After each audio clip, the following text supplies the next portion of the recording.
না পাথরে পাথরে ঘষিয়ে আগুন জ্বালিয়ে দিয়ে তাদের খিয়ালি শহরগুলো জ্বালিয়ে মারা যাবে।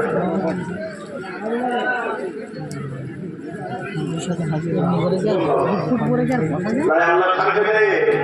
মনে করে মুসলমানের ঘরের ছেলে কি হয়েছে জন্মদিনে মুসলমান হবে মুসলমানের কাজ করবে।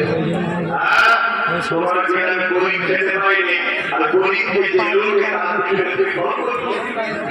মুসলমান তোমার গ্রামে এতিমের উপরে জুলুম হয় এতিমকে যে লোকে তাদের তুমি টাকা বলো তোমার গ্রামে মুসলিম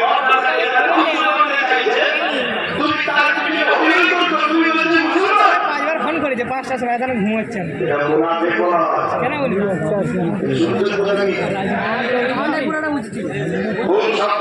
বলছি ফাঁকা কথা বলে চলবে না কথা বলে চলবে রাস্তা